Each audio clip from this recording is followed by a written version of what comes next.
it's good to have the three of us, I feel, when to discuss this particular topic. CBS Sports being a US-based platform, of course. Concacaf has been a major talking point. We have In Soccer We Trust, as Heath and Jimmy said goodbye to us and moved with Charlie Davis to better things, I guess, as the USMNT returns to the World Cup as well. But also, Mexico and Canada. Mexico, with all the drama, they reached the same amount of points as Canada in qualifying as well. So that's 2080. So it's Canada, Mexico, the USMNT who came third, losing to Costa Rica, who have that playoff spot, by the way. So Jonathan Johnson, let's begin with you. Let's get a non-North American point of view on CONCACAF. How do you see about it? It's, not just the USMNT, but the chances of the ones that have already qualified, Canada, Mexico, and the US.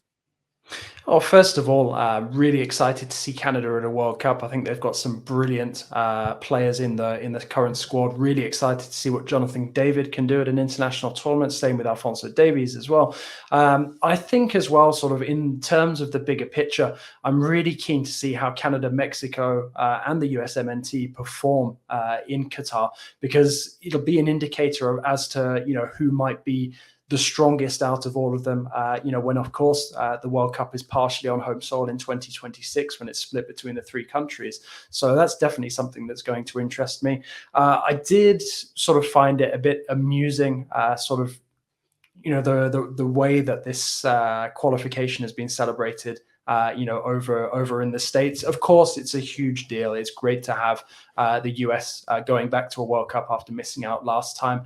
I just felt it was done in sort of typical USMNT style, where it was left to be as dramatic as was possible, and still going through despite the loss to Costa Rica. I know it would have taken a massive goal differential for Costa Rica to have usurped them, but still, I think that at the beginning of qualification, the US probably would have been expecting themselves to be battling out with Mexico for the top spot, not losing out to Canada and Mexico and finishing third in the final of those automatic berths. I suppose Greg Berhalter would contend that, there's no reward for topping your group, and maybe we should argue that actually the teams that come through qualifying the best, especially in the Ocho and in South America, should be rewarded in some way. But he got there, he got the job done, and pretty much it was done with a game to spare, which is always a good sign in qualifying. I'm super intrigued by what this US team can do, because there's a lot of young talent there that I still can't quite see that it's fully blending into an 11. I think you still have big question marks about your goalkeeper. You've got big question marks about your striker.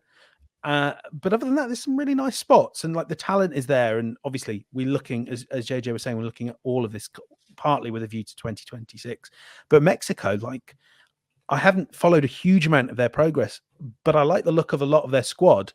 Edson Alvarez has been excellent with Ajax. I think Raul Jimenez, game by game, is looking more like the Raul Jimenez we remember. I guess there's always that curse with Mexico that they do produce a lot of technically excellent inside forwards. And maybe if you look at the squad, the defensive area looks a bit lacking. But they're good. They look like they're good to do what they always do and get to the second round and then lose, which is, I think they've done 8 times. Yeah, that's right. 8 consecutive appearances. And I think that's something worth mentioning once again. It's something that I talked about, the thing about El Tri, and you have a very good point about the USMNT, both of you. I called it, JJ, the celebration of the USMNT returning after losing to Costa Rica, like a wet fart. It was, kind of pleasing, as it leaves your body, but, there was a sentiment of wetness. But, definitely the sort of thing that Jimmy Conrad enjoys. But Benj, you bring a good point and something that I always think about, and it's not just the USMNT. I think about this about Mexico. I think about this about Canada. Outside of that sort of intersectional competition that they have against each other, they really haven't been tested. Really. I want to see them face, European nations.